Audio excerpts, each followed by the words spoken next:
கொஞ்சம் நல்லா அண்டர்ஸ்டாண்டபிளா படிங்க.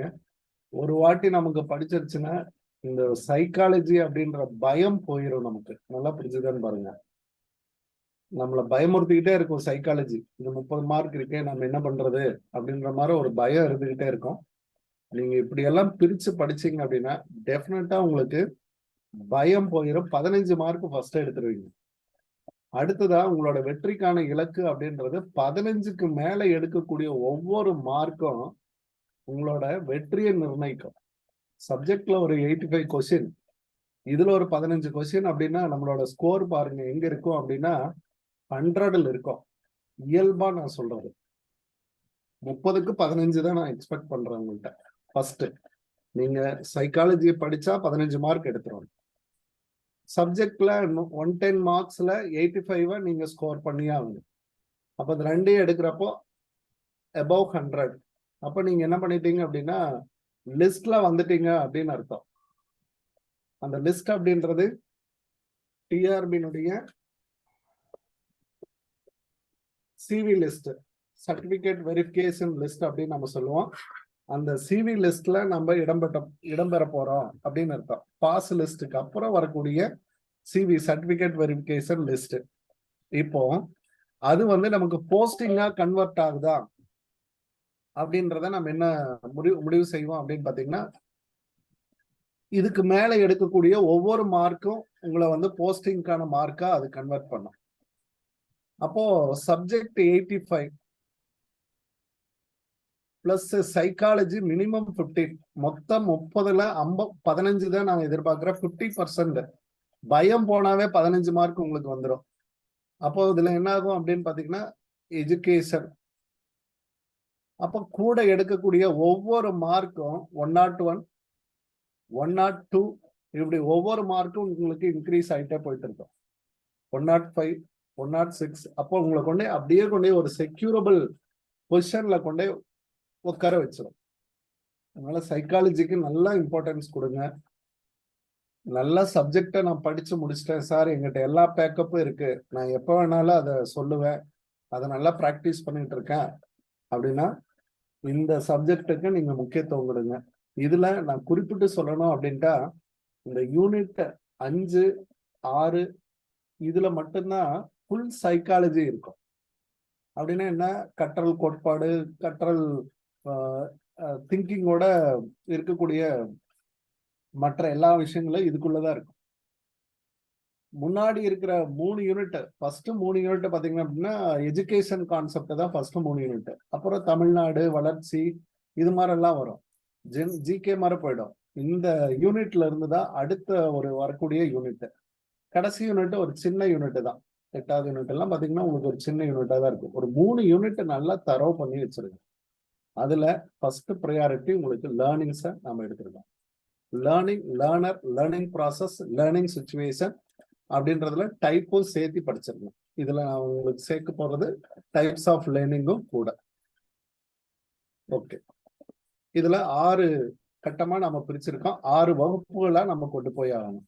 அட்டென்ஷன், அடுத்ததா பாத்தீங்கன்னா growth and மெச்சூரிட்டி, இதுல பாத்தீங்கன்னா லேர்னிங் அப்படின்ற கான்செப்ட், பர்செப்ஷன் அப்படின்ற கான்செப்ட், பியாஜேனுடைய காக்னிட்டிவ் டெவலப்மெண்ட், அடுத்ததா பாத்தீங்க அப்படின்னா இமேஜினேஷன், திங்கிங் அண்ட் ரீசனிங். இது வரைக்கும் 6 இதை ஸ்பிளிட் பண்ணியிருக்கேன். அப்போ அதற்கு தகுந்தாற் போல நம்மளுடைய வகுப்புகள், அதுக்கு தகுந்தாற் போல நம்மளுடைய பிளானிங்ஸ் நான் கொண்டு போறேன். அதை நீங்க ஃபாலோ பண்ணிக்கலாம். இதுல ஏதாவது டவுட்ஸ் இருந்தா உங்களுக்கு கிளாரிஃபை பண்ணிக்கோங்க. இந்த யூனிட்டை இப்படிதான் போகுது அப்படின்றதுக்கான பிளான்.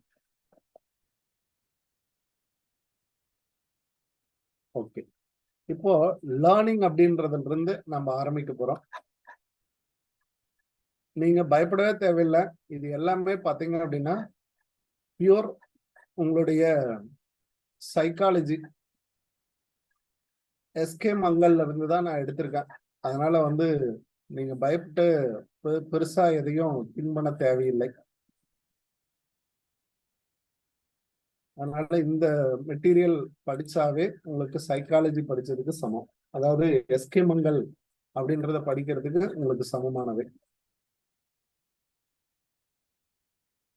அந்த புக்கு உங்களுக்கு டிரைவ்ல லோட் பண்ணியிருக்கேன், அதுவும் நீங்க உள்ள போய் பார்த்துடலாம். பொறுமையா ஒவ்வொரு டாபிக்கா நடத்த போறேன், அதனால நல்லா கவனிச்சு இதுல அழகா பிளேஸ் ஆகிடுங்க. ஓகே, லேர்னிங் அப்படின்றது கற்றல் இல்லையாங்க?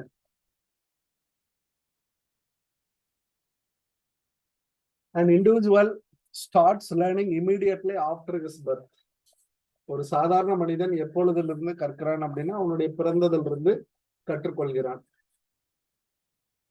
அதற்கு அடுத்தாற் போல பாத்தீங்க அப்படின்னா while playing, அப்ப பிறப்புக்கு பின் அப்படின்னு நம்ம சொல்றோம், பிறப்புக்கு பின் கற்க ஆரம்பிக்கிறான். while playing with the burning matchstick, matchstick நம்ம பண்றோம், அதாவது ஒரு தீப்பெட்டியில தீக்குச்ச உரைக்கிறான். a child burns himself and withdraw. அந்த சைல்டு அந்த தீக்குச்சினுடைய ஜுவாலையை பார்த்ததே அது என்ன பண்ணிக்குது அப்படின்ட்டா நம்மள ஏதாவது செஞ்சிடும் அப்படின்ட்டு அது வெளியே வந்துடுது. அதுக்கப்புறம் நெக்ஸ்ட் டைம் அது என்ன செய்யுது அப்படின்னு பாருங்க. Next time when he sees a burning matchstick, மறுபடியும் அந்த தீப்பெட்டியை பார்த்துச்சுன்னா he takes no time in withdrawing himself from it. அப்ப இப்படித்தானே உரைச்சாங்க அப்படின்னு சொல்லி அது நமக்கு உரைக்க ஆரம்பிக்கும். அதனாலதான் குழந்தைகள் பாத்தீங்க அப்படின்னா மேட்ச் ஸ்டிக்கை எடுத்துக்கும். இப்பெல்லாம் குக்கர் வந்ததுனால மேட்ச் ஸ்டிக்கு வேலையே கிடையாது. நம்ம கோயில் இந்த மாதிரி இடங்கள்ல தான் நம்ம அதை பார்த்துருப்போம், அல்லது நம்ம வீட்டுல விளக்கேற்றுறப்போ அதை நம்ம பார்த்துருப்போம். அந்த சில்ட்ரன் வந்து ஈஸியா லேர்ன் பண்ணிக்குது அப்படின்றதுக்கு இது ஒரு such a kind of simple example அப்படின்றத நம்ம சொல்லிடலாம். In this way this behaviour of an individual, நல்லா புரிஞ்சுக்க வேண்டியது என்ன அப்படின்னா, the behavior of an individual is changed through the direct and indirect experience அப்படின்னு சொல்றாரு. அதாவது ஒருவருடைய நடத்தையில் ஏற்படும் மாற்றம், நடத்தையில் ஏற்படும் மாற்றம் அப்படின்னு நம்ம சொல்லலாம். நடத்தை மாற்றம், அத வந்து கல்வி கற்றல் அப்படின்னு சொல்லலாம். நடத்தை மாற்றம் changed through indirect and direct experiences. அதிலிருந்து என்னவோ அதையே நாம் கற்றல் என்று கூறுகிறோம். தமிழ்ல படிக்கிறவங்களா இருந்தா அவங்களுக்கு ஒரு அழகான வார்த்தை சொல்லுவோம், உள்ளத்தின் சக்தியால் உந்தப்பட்டு அப்படின்னு ஒரு வார்த்தை சொல்லுவாங்க. உள்ளத்தினுடைய சக்தியால் உந்தப்பட்டு தன் செயல்களால் ஒருவன் பெரும் மாற்றங்களையே, அவன் பெறக்கூடிய மாற்றங்களையே கற்றல் என்கிறோம் அப்படின்னு அழகா சொல்லியிருப்பார். இதுல என்ன அப்படின்னா, உள்ளத்தின் சக்தியால் உந்தப்பட்ட, நாம தான் சொல்லணும், நம் உள்ளம் அப்படின்னா மனசு, உள்ளத்தின் சக்தியால் உந்தப்பட்டு, சக்தியால் உந்தப்பட்டு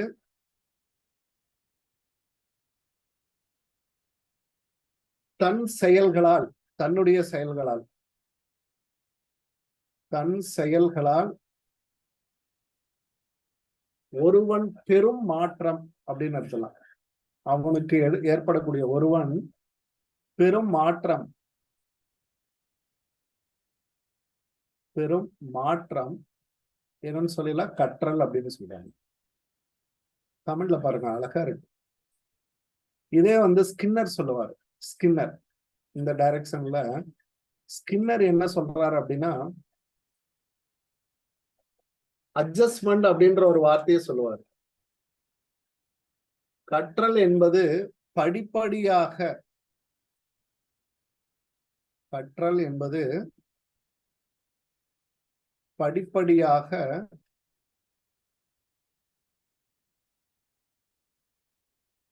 நடத்தையின் பொருத்தப்பாட்டை அடைவதாகும். நடத்தையில் பொருத்தப்பாட்டை அடைவதாகும். பொருத்தப்பாட்டை அடைவதாகும். பொருத்தப்பாடு அப்படின்னு இந்த இடத்துல நீங்க எடுத்துக்க வேண்டியது என்ன அப்படின்னா, அட்ஜஸ்ட்மெண்ட். அட்ஜஸ்ட்மெண்ட் இந்த மாதிரி லேர்னிங்ஸ் நம்ம கிட்ட இருக்கும். படிப்படியாக நடத்தையில் ஏற்படும் பொருத்தப்பாட்டை, இப்ப நம்ம ஸ்கூல் சில்ட்ரனுக்கெல்லாம் நம்ம என்ன சொல்றோம் அப்படின்னு பாத்தீங்கன்னா, குழந்தைகளுக்கு அவங்களோட ஹேர் கட்டிங் இந்த மாதிரி இருக்கக்கூடாது, இப்படி நீ வந்து ட்ரெஸ் கோடு இருக்கக்கூடாது, இந்த மாதிரி எல்லாம் நாம சொல்றோம். அப்ப இதெல்லாம் அட்ஜஸ்ட் பண்ணினா அங்க உனக்கு ஒரு பொருத்தம், அந்த அட்ஜஸ்ட்மெண்ட் வந்து இந்த சொசைட்டலி அக்செப்டட் பிஹேவியரிசமாக இருக்கும். இது நம்ம சொசைட்டினுடைய பிஹேவியரிசம் இல்ல, நம்மளோட கலாச்சாரம் இல்ல அப்படின்னு நம்ம சொல்றோம் இல்லைங்களா? அததான் இங்க அவரு வர்ணிக்கிறாரு. படிப்படியாக நடத்தையின் பொருத்தப்பட்ட, அப்ப பிஹேவியரிசம் வந்து என்னவாகணும் அப்படின்னா, இந்த பிஹேவியர் அக்செப்டட் அட்ஜஸ்ட்மெண்டா வரணும். அப்ப இந்த சமுதாயத்துல ஏற்றுக்கொள்ளக்கூடியது மாதிரி ஒரு அட்ஜஸ்ட்மெண்டா வரணும். அதை நீங்க டைரக்டாவோ இன்டைரக்டாவோ எடுத்துக்கிட்டீங்க அப்படின்னா அதுக்கு பேரு கற்றல் அப்படின்னு சொல்றாரு. அழகான ஒரு வார்த்தை. அப்ப இந்த கற்றல் வந்து எங்கெங்கெல்லாம் நடக்குது அப்படின்னா, கற்றல் ஒருவனுடைய இன்டெலிஜென்சிய பொறுத்தது, அவனுடைய இன்டெலிஜென்சி தொடர்பானது அப்படின்னு சொல்றாரு. நுண்ணறிவை பொறுத்தது, நுண்ணறிவை பொறுத்தது. நுண்ணறிவு அதிகமாக அதிகமாக பாருங்க, இன்டெலிஜென்சி ஹையர், இன்டெலிஜென்சி ஹையர் ஆகுச்சுன்னா அந்த இடத்துல லேர்னிங்கும் ஹையரா இருக்கும் அப்படின்னு சொல்றாரு. கற்றலும் எப்படி இருக்குன்னு சொல்றாரு, ஹையர். அப்போ இந்த திறன் வந்து இன்டெலிஜென்சி வந்து எப்படி, இதுக்கு வந்து ரெசிப்ரோகேட்டட் அப்படின்னு சொல்ல, ரெண்டுக்கும் நேரடி தொடர்பு அப்படின்றாரு. லேர்னிங் அதிகமாச்சுன்னா இன்டெலிஜென்சி அதிகமாகும், இன்டெலிஜென்சி அதிகமா இருக்கிற இடத்துல லேர்னிங் அதிகமாகும். அப்ப ரெண்டையும் both way you have communicated அப்படின்னு நம்ம சொல்லுவோம். அடுத்துதான் இன்னொரு பாயிண்ட்ல பாத்தீங்கன்னா, இது எங்க இருக்கு அப்படின்னு நம்ம பாக்குறப்ப, கற்றல் திறன் மூளையில எந்த பகுதியில இருக்கு அப்படின்னா, பெருமூளையில கார்டெக்ஸ் அப்படின்னு ஒரு இடம் சொல்லுவோம். கார்டெக்ஸ், அதாவது பெருமூளையினுடைய கார்டெக்ஸ், இதெல்லாம் ஞாபகத்துல வச்சுக்கணும். பெருமூளையில கார்டெக்ஸ் அப்படின்னு ஒரு பகுதி, அதாவது இதுக்கு தமிழ்ல பயாலஜில என்ன சொல்லுவாங்க, புரணி அப்படின்னு சொல்லுவாங்க. புரணி அப்படின்னு சொல்லுவாங்க. இந்த பகுதிக்கும் கற்றல் திறனுக்கும் மிகுந்த தொடர்பு உண்டு அப்படின்னு அர்த்தம். அப்ப இந்த கார்டெக்ஸ் தான் லேர்னிங்க இன்க்ரீஸ் பண்ணக்கூடிய, லேர்னிங் ரிலேட்டட் பிசிக்கல் ப்ராசஸ். அப்போ பிசிக்கல் ப்ராசஸ நமக்கு அதிகப்படுத்துறது இந்த கார்டெக்ஸ் தான். அப்ப இந்த கார்டெக்ஸ் பெருமூளையினுடைய புரணி அப்படின்னு சொல்லக்கூடிய பகுதி தான் கற்றலோடு மிகுந்த தொடர்புடைய ஒரு மிக முக்கியமான காரணி. மூளைக்கு இதுக்கு சம்பந்தம் இருக்கு அப்படின்னு நம்ம சொல்லுவோம் இல்லைங்களா? அப்ப மூளைன்னா எந்த மூளை, சிறுமூளையா பெருமூளையா அப்படின்னா, பெருமூளையில் இருக்கக்கூடிய கார்டெக்ஸ் அப்படின்னு சொல்லக்கூடிய பகுதி தான். அப்ப இதுல நம்ம என்னென்னலாம் இப்போ சொல்லியிருக்கோம் அப்படின்னு பாத்தீங்கன்னா, குழந்தை பிறந்ததுல இருந்தே கற்க ஆரம்பிச்சிருது, லேர்னிங் அப்படின்றது ஸ்டார்ட் ஆயிடுது. அது டைரக்டாகவோ இன்டைரக்டாகவோ இருக்கு. அப்போ அப்படி டைரக்டாவோ இன்டைரக்டாகவோ ஏற்படக்கூடிய பிஹேவியரல் சேஞ்சஸ் ஆஃப் இண்டிவிஜுவல், அந்த நடத்தையில் ஏற்படக்கூடிய மாற்றத்தை நம்ம இங்க என்னன்னு சொல்றோம் அப்படின்னா லேர்னிங் அப்படின்னு நம்ம சொல்றோம். அனுபவத்தின் வாயிலாக, தன் அனுபவத்தின் வாயிலாக நடக்கக்கூடிய நடத்தை மாற்றம் அப்படின்றதையும், நடத்தை மாற்றம் சேஞ்சஸ் இன் பிஹேவியர், அனுபவம் வாயிலாக நடக்கக்கூடிய நடத்தை மாற்றத்தையும் நம்ம லேர்னிங் அப்படின்னு நம்ம சொல்லிடலாம். இதே ஸ்கின்னர் அவருடைய இதுல படிப்படியாக நடத்தையினுடைய பொருத்தப்பாட்டை அடைவது. அப்ப எது அக்செப்டட் பிஹேவியரிசம் அப்படின்றத நீங்க அடையிறீங்களோ அது வரைக்கும் அது லேர்னிங் இருக்கு அப்படின்னு அர்த்தம். அது வந்து இன்டெலிஜென்சியோட நெருங்கிய தொடர்புடையது, நுண்ணறிவோட நெருங்கிய தொடர்புடையது. அதனால பாத்தீங்க அப்படின்னா இது ரெண்டும் டைரக்ட் ரிலேஷன்ஷிப்ல இருக்கும். Intelligence higher, learning also higher. அது எந்த இடத்துல இருக்கு அப்படின்னு பாத்தீங்கன்னா பெருமூளையினுடைய கார்டெக்ஸ் பகுதி. இதையும் நீங்க நினைவுல வச்சுக்கணும். ஓகே, இதுல ஏதாவது டவுட்ஸ் இருந்தா நீங்க கேட்டுக்கலாம். அடுத்தது இதனுடைய டெஃபினேஷனுக்கு போகலாம். நீங்களும் ஏதாவது தகவல் இருந்தா எங்களோட பகிர்ந்துக்கலாம்.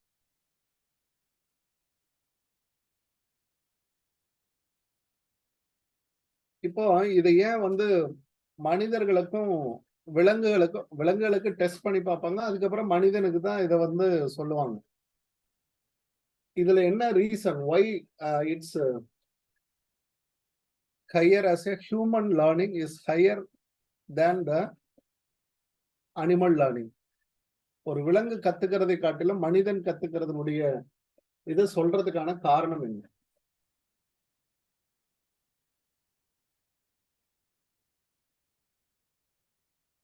அதுக்கு ஏதாவது ரீசன் இருக்காங்க?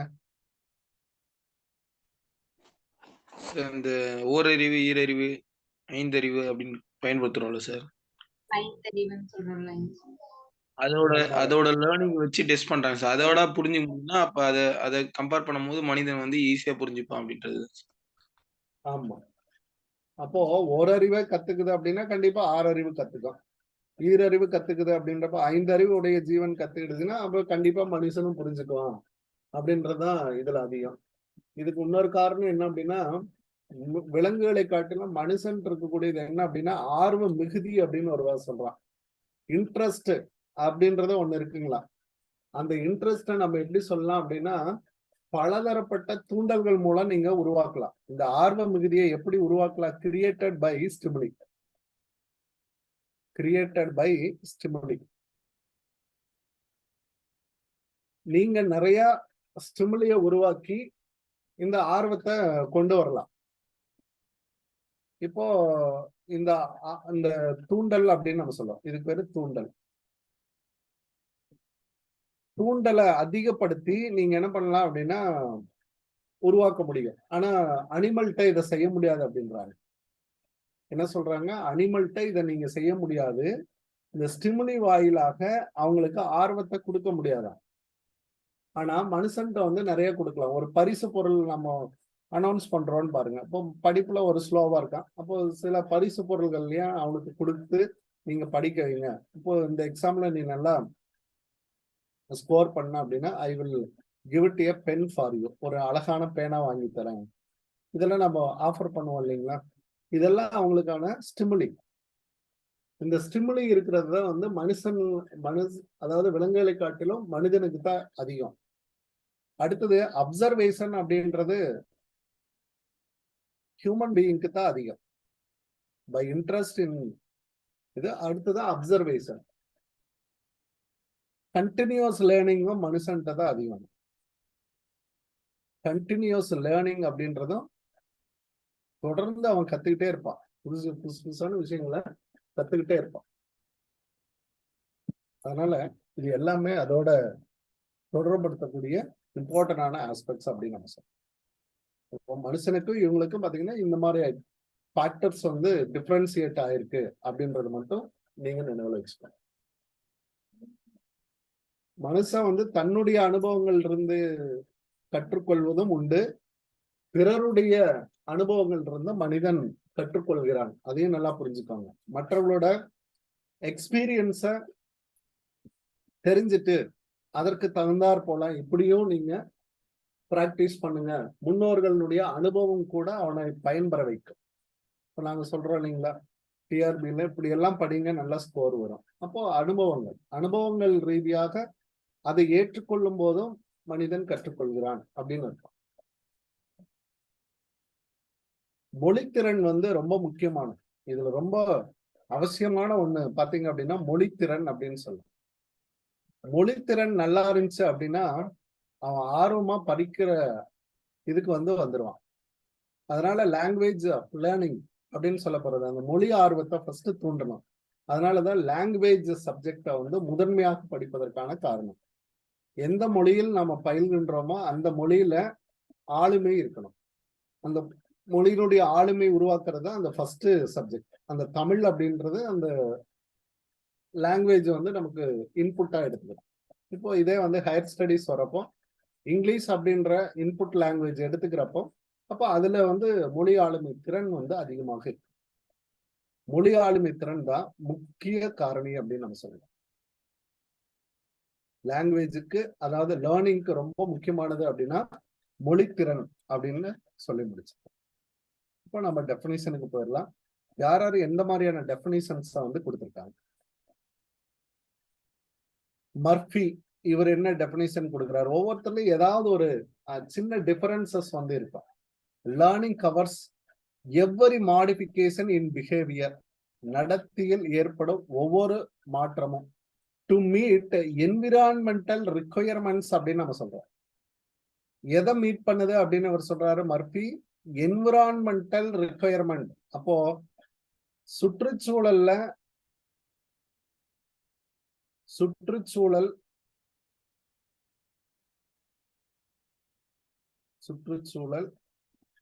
ரிக்வயர்மெண்ட் அப்படின்னா நம்ம என்ன சொல்லுவாங்க? தேவை இல்லைங்க? சுற்றுச்சூழல் தேவையில அதை மீட் பண்ணணுமா? சுற்றுச்சூழல் தேவையை சந்தித்தால் அது வந்து மர்ஃபி சொல்றாரு. அது வந்து பிஹேவியரிசம் அப்படின்னு சொல்லுவோம். இப்ப நம்ம மரங்களை வெட்டணும், நமக்கு என்னாச்சு அப்படின்னா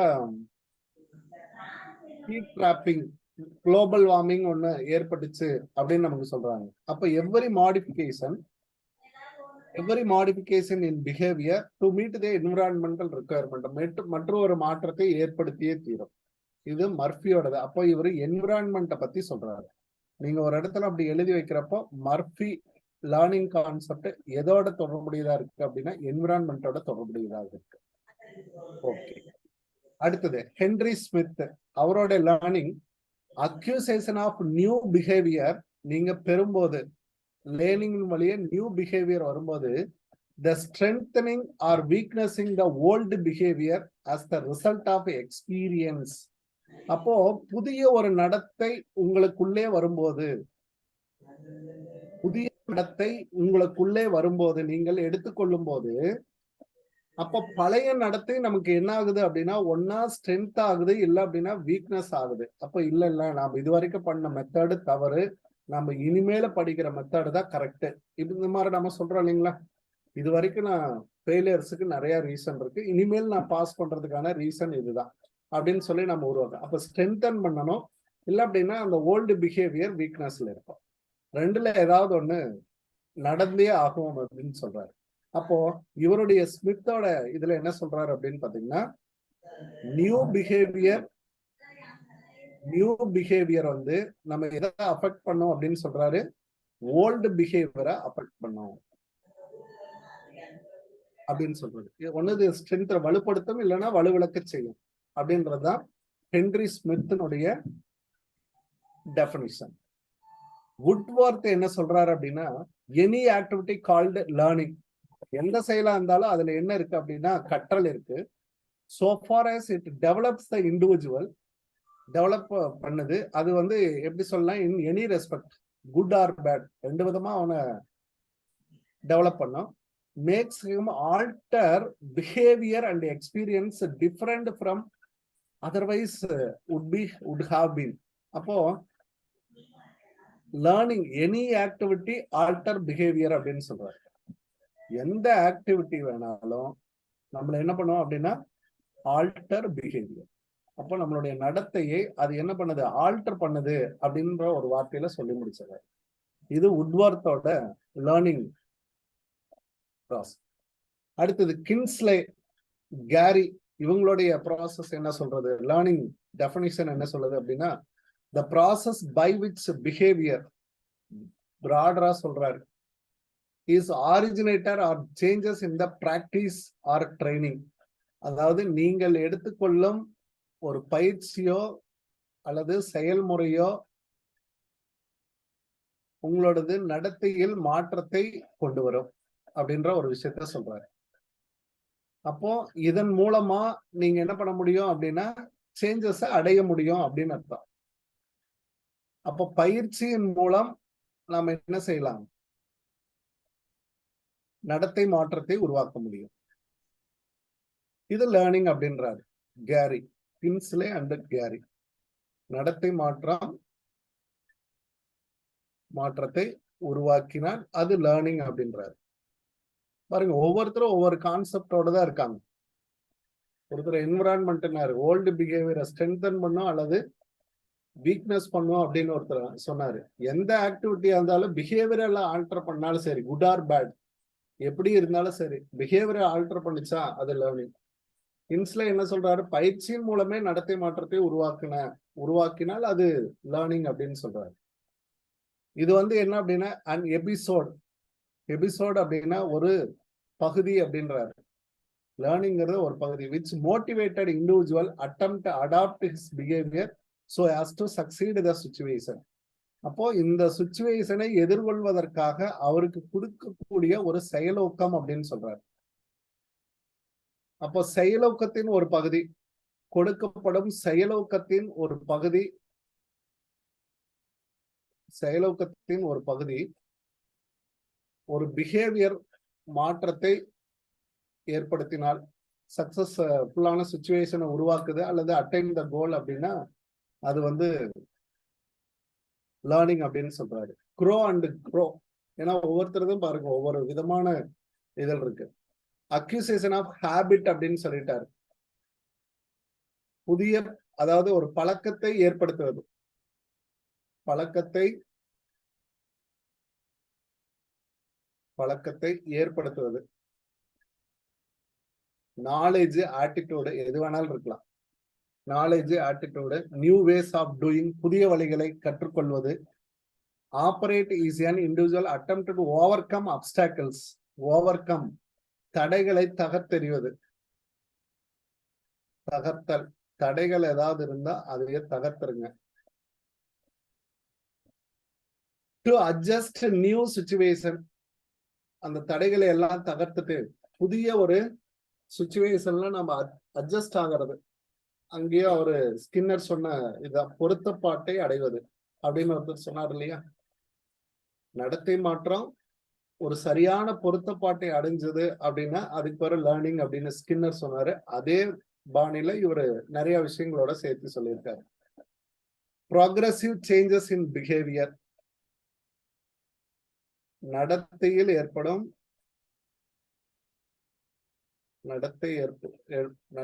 ஏற்படும் தொடர் மாற்றம் அல்லது வளர்ச்சி மாற்றம் அப்படின்னு நம்ம எடுத்துக்கிட்டோம் அப்படின்னா அது வந்து க்ரோ அண்ட் க்ரோவோட இது ஒரு கோல் நோக்கி இருக்கணும் அப்படின்னு சொல்றாரு. ஹில்கார்ட் அவர் என்ன சொல்றாரு அப்படின்னு பாத்தீங்கன்னா 1958 the process by which activity originate தொடக்கம் or its changes through reacting the encountered situation, ஒரு சிச்சுவேஷன்ல நாம எதிர்நோக்கக்கூடிய ஒரு சிச்சுவேஷன்ல ஒரு இடத்துல the characteristics of changes in activity cannot explain the basic native response tendencies, maturation, temporary status of organism. சோர்வு, ஊக்கம், இந்த மாதிரியான விஷயங்கள் எல்லாத்தையும் நம்ம எடுத்துக்கலாம். சோர்வு, ஊக்கம், இந்த மாதிரியான ஏதாவது ஒரு உற்சாகம் தரக்கூடிய ஏதாவது ஒரு ரெஸ்பான்ஸ் கிடைச்சா கூட அதுல ஒரு லேர்னிங் இருக்கு அப்படின்னு சொல்றாரு. இது கொஞ்சம் இதுக்கப்புறம் வர்றது எல்லாமே ரொம்ப பெருசா இருக்கு. அதனால இதோட நம்ம லேர்னிங் அப்படின்ற ப்ராசஸ்க்கான டெஃபினேஷன் கொடுத்துடலாம். நல்லா படிச்சிருங்க. ஏன்னா சம்டைம்ஸ் இது யாரு சொன்னாங்க அப்படின்னு கேட்டுருவாங்க. சிம்பிளா ஒரே வார்த்தையில முடிச்சிருவாங்க. அதனால வெரி பர்ஃபெக்டா அதையே நீங்க எடுத்துக்கணும். சார் ஒரு சொல்லுங்க சார். அந்த இயற்கை பக்கத்துல ஒரு நம்பர் இருக்கு இல்லைங்க, அது அந்த பேஜ் நம்பர்ல இருக்குங்க. அவங்களுடைய புத்தகங்கள்லாம் அந்த பேஜ் நம்பர்ல இருக்கு.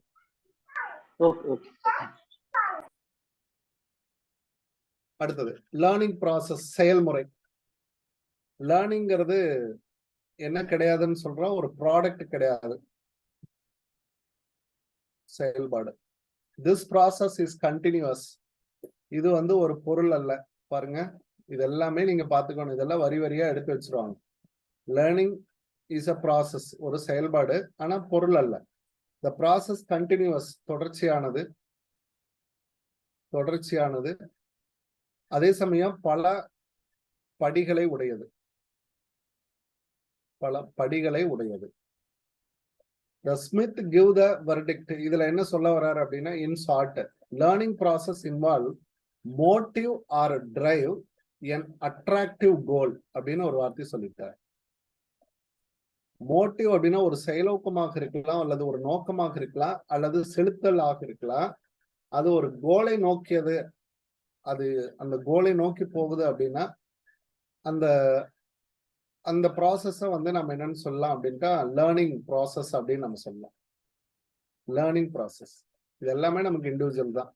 இதுல ஸ்டெப்ஸ் இருக்கு, சில ஸ்டெப்ஸ் இருக்கு, அதை மட்டும் நம்ம எடுத்துக்கிறோம். இது முதலாவது step, first step. Learning is motive or drive. இப்படி எழுதி தனியா படிச்சிருங்க. லேர்னிங்கிறது ஒரு நோக்கத்தை உடையது, அது செலுத்தும் அப்படின்னு அர்த்தம், அது நம்மளை இட்டு செல்லும் அப்படின்னு அர்த்தம். டைனமிக் ஃபோர்சஸ் அப்படின்னா மாற்றம், மாற்றத்தை உடையது. Compel to child to act. இந்த பிஹேவியர் வந்து அந்த இடம் வரப்போ அது செய்ய செய்யணும். இதுதான் மோட்டிவ். திடீர்னு நம்ம தண்ணிக்குள்ள விழுந்துட்டோம் அப்படின்னா நம்மளே அறியாமலே நம்ம பாதி நீச்சல் அடிப்போம். அப்படின்னா என்னத்துங்க, இப்படிதான் அடிக்கணுமாட்டிருக்கு அப்படின்னு சொல்லி கை கால அசைப்போம். அதுதான் மோட்டிவ் அப்படின்னு அர்த்தம் இந்த இடத்துல.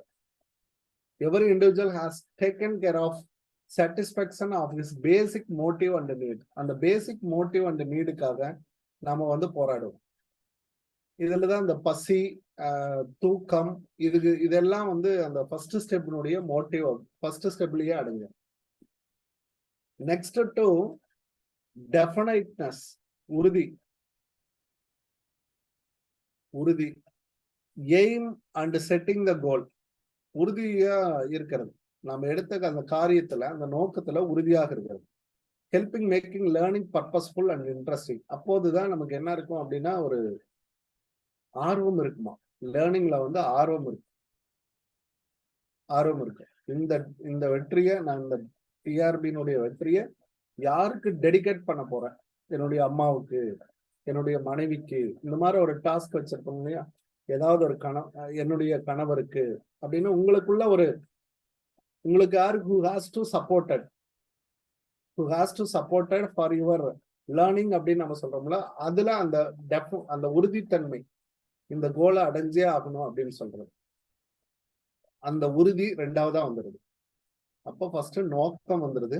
லேர்னிங்ல வந்து கண்டிப்பா நோக்கம் இருக்கணும், ஒரு உறுதி இருக்கணும். தேர்ட் ஸ்டெப் பாருங்க, some obstacle or block or barrier. அப்படி ஏதாவது இருந்துச்சுன்னா அதை நீங்க உடைச்செறியணும், அதை வந்து டிஃபிகல்ட்டியா கருதக்கூடாதுன்ற. அப்போ if we face no difficulty of any kind of attaining our goals, அப்போ தடை எதுவுமே இல்லை அப்படின்னா அது வந்து லேர்னிங்கே இருக்காதுங்க. அந்த இடத்துல வந்து அது வந்து லேர்னிங்கே இருக்காது. அப்போ keeps from that your blocks இருந்துகிட்டே இருக்கணும், தடைகள் இருந்துகிட்டே இருக்கணும். நீங்க 2 நாளைக்கு படிக்காம போனாதான் மறுபடியும் 3ஆவது நாள் படிப்பீங்க. அப்போ ஏதேனும் ஒரு தடங்கள் வரப்போ மறுபடியும் கூடுதலா படிக்கணும் அப்படின்ற உங்க மனநிலை அதற்கான உந்து சக்தியை உண்டு பண்ணும். இந்த மாதிரி நிறைய இடங்கள்ல we have to face in different kind of situations, face some obstacle or barriers. நமக்குன்னு சில தடைகள்லாம் இருக்கும், அந்த தடைகளை நீங்க உடைத்தறியணும். அடுத்ததான் unsatisfied motives to create. Unsatisfied motives to create. இதை வந்து அவர் அழகா ஒரு பிக்சர்ல நமக்கு காட்டியிருப்பாரு. இதை பாருங்க, ஃபர்ஸ்ட் நமக்கு எதுல தொடங்கும் அப்படின்னா இங்கதான் நம்மளுடைய மோட்டிவ் வந்து இங்கதான் தொடங்கும். மோட்டிவ் அப்படின்னு நம்ம சொல்றோம் இல்லைங்களா, நோக்கம், நம்மளுடைய கற்றலினுடைய நோக்கம் இங்கதான் தொடங்கும். இங்கிருந்து ஃபர்ஸ்ட் நமக்கு எங்க ஹிட் ஆகும் அப்படின்னா அந்த கோல் நோக்கி அப்படியே நேரா போயிடாதுங்க. நாம ஸ்டார்ட் பண்ற ப்ராசஸ் இங்க இருக்கிற சுவத்துலதான் போய் மோத போகுது. இதுதான் பாத் டு சக்சஸ் அப்படின்னு நம்ம சொல்லுவோம். அது வரைக்கும் அன்சக்சஸ்ஃபுல் அட்டெம்ப்ட் நிறைய ஆயிட்டே இருக்கும், அன்சக்சஸ்ஃபுல் அட்டெம்ப்ட் ஆயிட்டே இருக்கும். ஃபர்ஸ்ட் நான் இங்க ஹிட் பண்றேன், அது எனக்கு என்ன ஆகுது அப்படின்னா ஃபெயிலியர். இங்க ஹிட் பண்றது எனக்கு வந்து ஃபெயிலியர் ஆகுது. That is called unsuccessful attempt அப்படின்னு சொல்றேன். அப்போ விடாம உறுதியா நான் என்ன செய்யணும், மறுபடியும் அதை முயற்சிக்கணும். அப்போ மறுபடியும் நான் என்னோட ஹிட்டிங்க நான் கொடுக்குறேன். அப்போ இப்படியே ஹிட்டிங் தொடர்ந்து நான் கொடுத்துக்கிட்டே இருக்கிறப்போ எனக்கு என்ன ஆகும் அப்படின்னா ஒரு கட்டத்துல இதுல மோதாம என்னுடைய இது வந்து என்ன ஆகும் அப்படின்னா இந்த வழியா போயிட்டு என்னோட கோலை போய் ரீச் ஆகும். இதுக்கு பேரு நம்ம என்னன்னு சொல்றோம் அப்படின்னா சக்சஸ்ஃபுல் அட்டெம்ப்ட் அப்படின்னு நம்ம சொல்றோம். இந்த இடத்துல நம்ம என்ன செஞ்சிருக்கோம், இதுதான் தடைகள், பேரியர்ஸ் அப்படின்னு சொல்லுவோம். என்ன காரணம் வேணாலும் நீங்க வச்சுக்கோங்க, அது எல்லாம் இது என்ன பண்ணிட்டு வருது, ஓவர் கம் பண்ணிட்டு வருது. புரியுதான்னு பாருங்க. இந்த ஹிட்டு உங்களுடைய பேரியர்ஸ் எல்லாம் ஓவர் கம் பண்ணிட்டு வரும். இதுதான் பேரியர்ஸ். இதை வந்து நம்ம என்ன சொல்றோம் அப்படின்னா வேரிடு ரெஸ்பான்சஸ் அப்படின்னு, அல்லது சக்சஸ்ஃபுல் ரெஸ்பான்சஸ் அப்படின்னு நம்ம சொல்றோம். இதுதான் வந்து நம்மளுடைய சக்சஸ்ஃபுல் ரெஸ்பான்சஸ் அப்படின்னு நம்ம சொல்றோம். பக்கத்துல போயிட்டோம், வெற்றிக்கு அருகில போயிட்டோம், இதெல்லாம் நம்ம சொல்லுவோம் இல்லைங்களா? இதுதான் அந்த ப்ராசஸ். அப்போ உங்களுக்கு ஃபர்ஸ்ட் மோட்டிவ் இருக்கும். மோட்டிவ்ல அன்சக்சஸ்ஃபுல் அட்டெம்ப்ட் உருவாகும். எகைன் ட்ரை, அந்த உறுதியா நம்ம ட்ரை பண்ணணும். அப்போ மறுபடியும் நமக்கு என்ன ஆகும் அப்படின்னா அந்த அதாவது ஓவர் கம் பண்ணி, பிளாக்கை ரெஸ்ட்ரிக்ட் பண்ணி நம்மளோட சக்சஸ்ஃபுல் அட்டெம்ப்டை, கோலை ரீச் பண்ணி கொடுப்போம். அதுதான் வந்து வேரிடு ரெஸ்பான்சஸ் அப்படின்னு சொல்றாரு. இது அவருடைய ஒரிஜினல் புக்கில் இருக்கக்கூடிய இதுதான். அப்போ இதுல என்ன இருக்கு அப்படின்னு பாத்தீங்கன்னா, லேர்னிங் ப்ராசஸ்ல 3 விஷயம்தான். ஒன்னு மோட்டிவ், நோக்கம், அடுத்தது தடை, அடுத்ததான் பாத்தீங்கன்னா கோல்.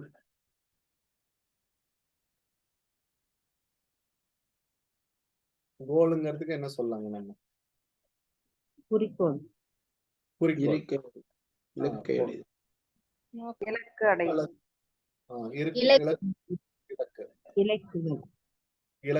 Okay, fine. இப்போ இதுக்கு ஒரு சின்ன இதை எடுத்துக்க பாருங்க. பிளேயிங் ஹாக்கி ஒரு எக்ஸாம்பிளோட சொல்றோம் பாருங்க. அல்லது கிரிக்கெட் கேமை விளையாடுறேன் அப்படின்னா, that appeal may of our psychological need. உங்களுக்குள்ள அது வரணுமா? உங்களோட சைக்கலாஜிக்கல் நீடா அது உருவாகணும். சைக்கலாஜிக்கல் நீடுன்னா என்ன? உணவு, உடை, இருப்பிடம் அப்படின்னு சொல்ற மாதிரி அது அதுக்குள்ள வந்துடும்.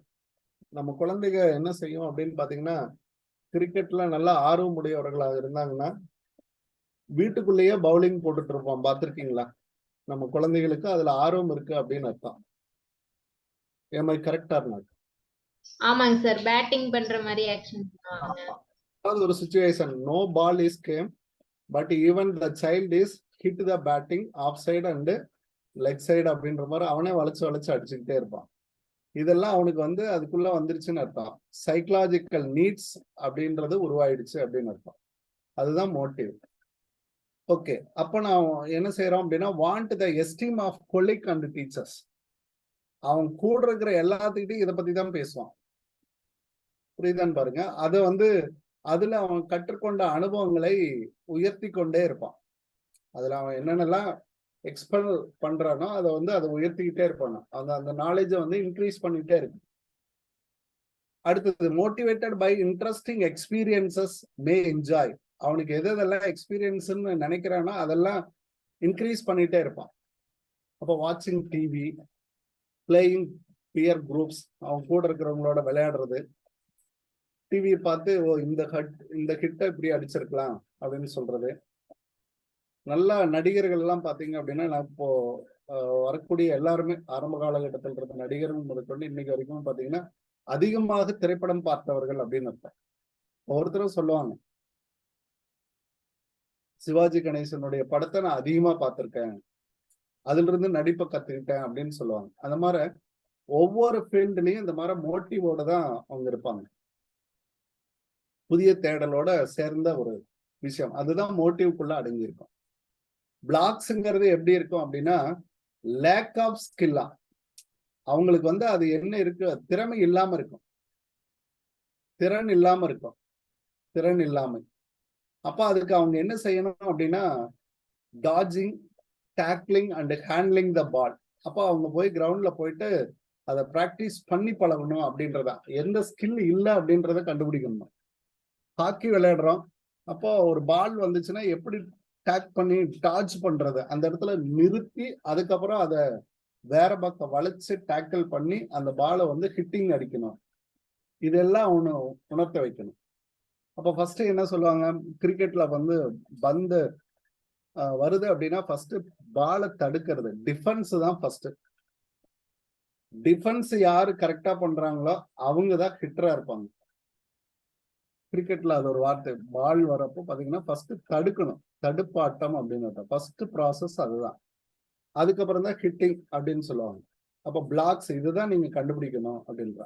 கோலுங்க, acquire the essential skill through sufficient practice and coaching. அப்போ நீங்க என்ன செய்யணும், இந்த எசென்சியல் ஸ்கில் திறனை வளர்த்துக்கிறதுக்கு நீங்க என்ன செய்யணும் அப்படின்னா கோச்சிங், பயிற்சி எடுத்துக்கணும். அப்போ பயிற்சி எடுக்கிறப்போ டெஃபினட்டா நீங்க உங்களோட குறிக்கோளை அடைஞ்சிடலாம்.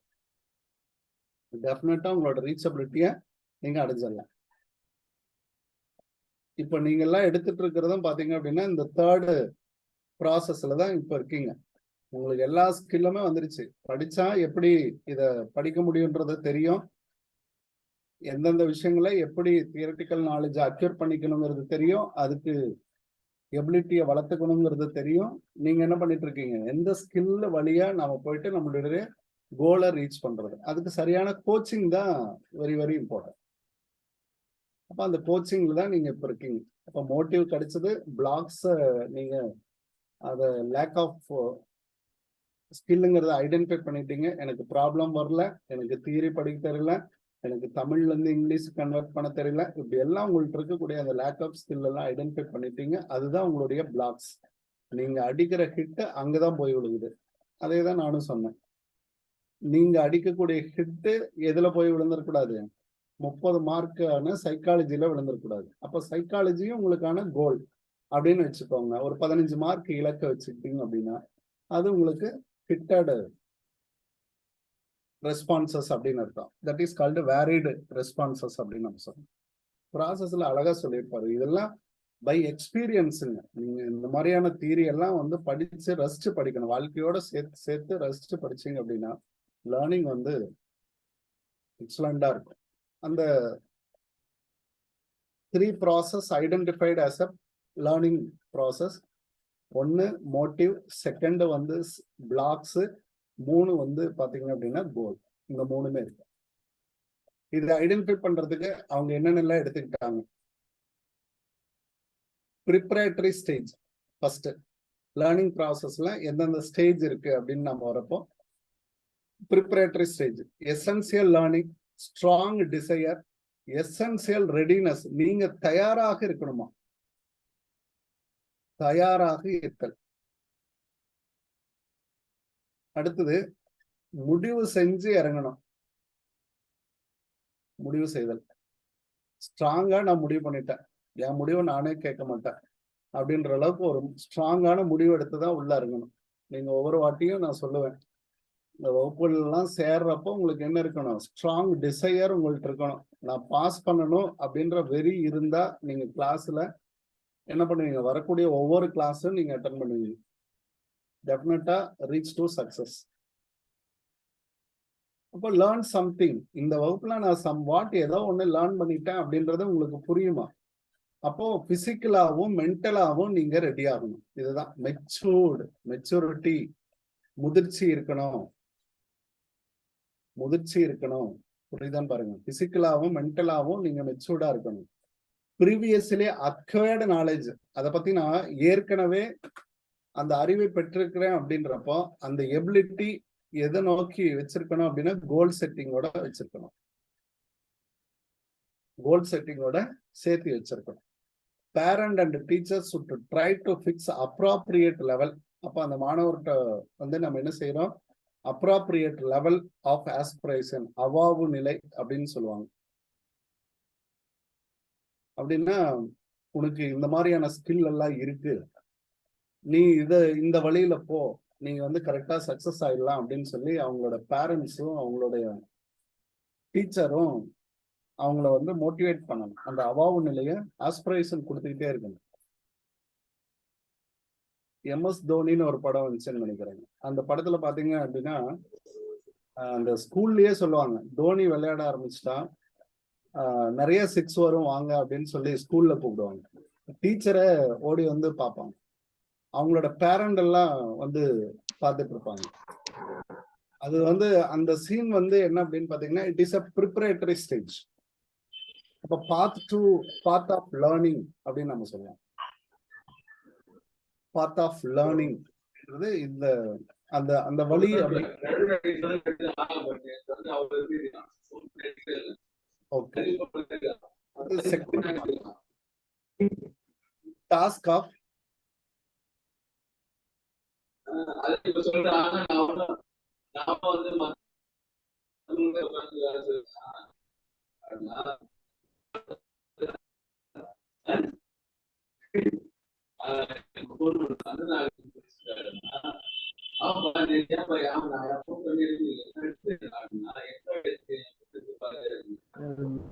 போட சொல்லுங்க.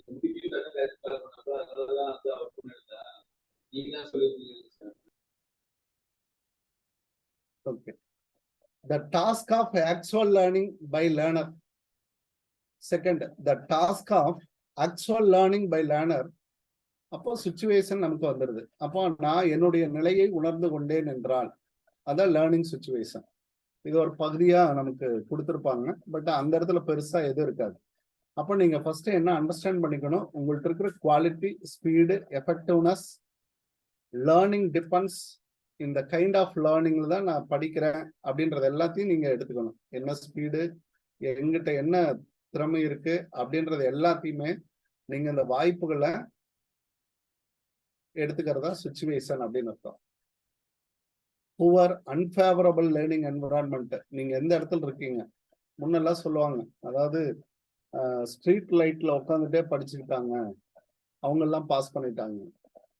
மரத்தடியில உட்காந்து படிச்சவங்க இன்னைக்கு டிஎன்பிசில வேலைக்கு இருக்காங்க. இந்த மாதிரி எல்லாம் சொல்லுவாங்க.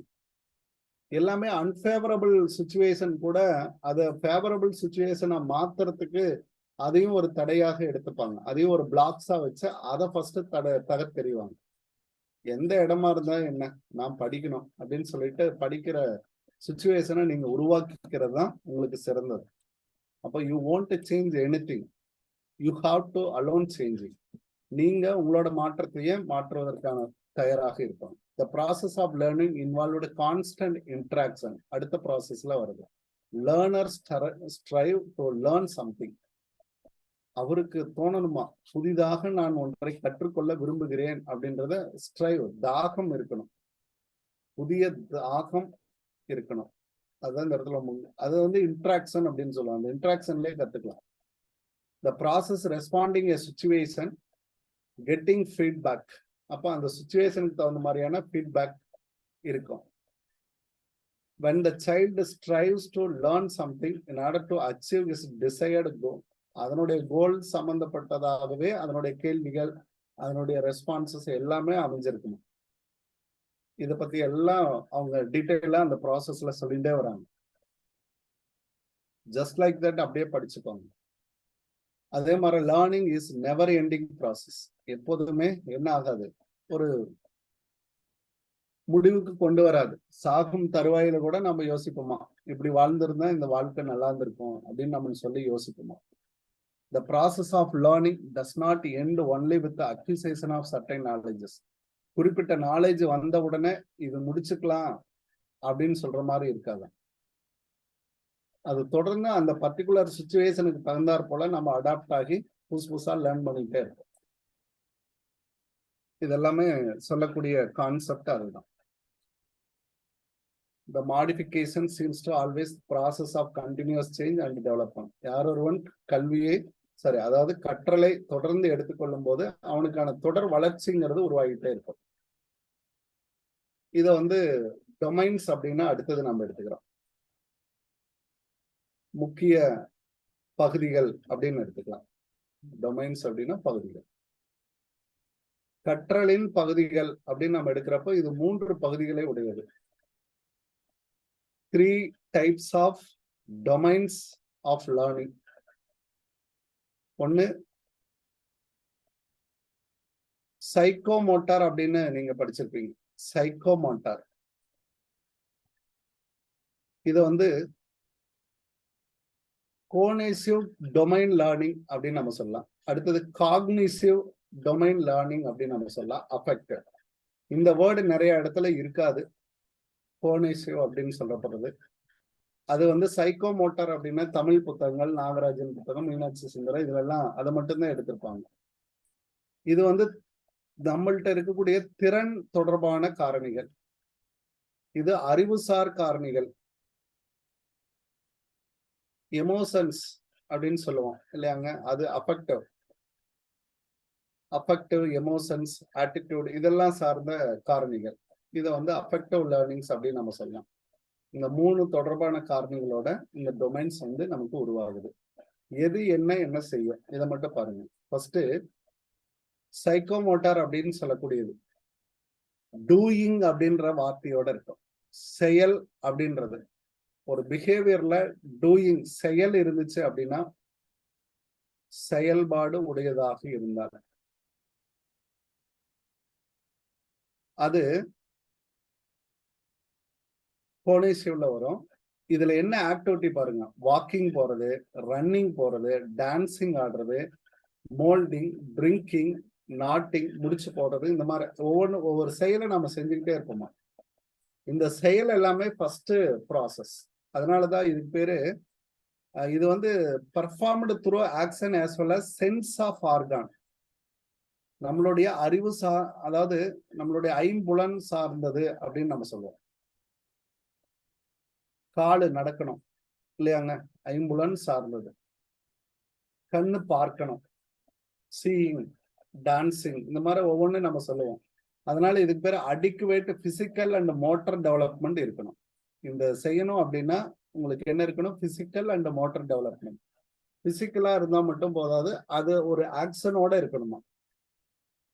அது வந்து ஒன்ஸ் என்விரான்மெண்ட்டுக்கு தகுந்தாற் போல, வாழும் வாழ்க்கைக்கு தகுந்தாற் போல இருந்துச்சு அப்படின்னா, வேஸ் ஆஃப் லைஃப்ல இருந்துச்சு அப்படின்னா அது வந்து கோனேசிவ் அப்படின்னு அவன் சொல்லி முடிச்சிடறான். It is called manual skill, manual physical skill அப்படின்னு நம்ம சொல்லலாம். இதுதான் ஃபர்ஸ்ட். ஓகே, அப்போ உடற்கூறு சார்ந்த திறன் கற்றல்கள் அப்படின்னு அர்த்தம். வாக்கிங்க ஒருத்தர் நல்லா போவாரு. இதே உலக அலைகள் பாத்தீங்க அப்படின்னா வாக்கிங்க அழகா நடப்பாங்க. அது ஒரு ஸ்டைல் ஆஃப் வாக்கிங். அப்போ dancing, different kinds of dancing is available. அதுல வந்து ஒரு பர்டிகுலர் டான்சிங் நமக்கு பிடிச்ச மாதிரி இருக்கும். இது மாதிரியான டான்சிங்ல நான் இது மாதிரி பார்த்ததில்லை. அப்போ இது மாதிரியான வித்தியாசமான ஒரு விஷயங்களாக இருந்தா அது வந்து மோட்டார் ஸ்கில்ல நமக்கு வரும். இது எல்லாமே மோட்டார் ஸ்கில் அப்படின்னு நம்ம சொல்றோம்.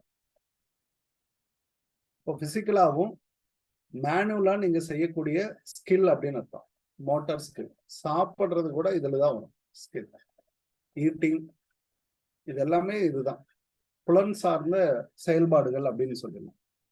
காக்னிசிவ் அப்படின்னா mental and knowledge. Mental and knowledge அறிவுசார், அறிவு.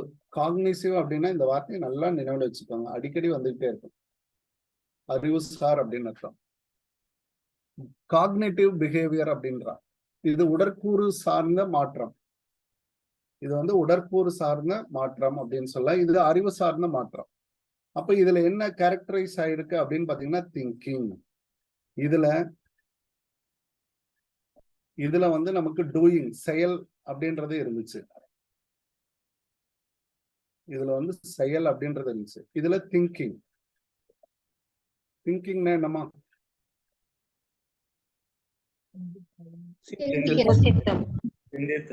அறிவு அப்படின்றதுதான் இருக்கும். சிந்திக்கும் சக்தி தான் இந்த இடத்துல அறிவு சார்ந்த விஷயம். புத்தி இல்லையா அப்படின்னு சொல்லி நமக்கு கேட்பாங்க.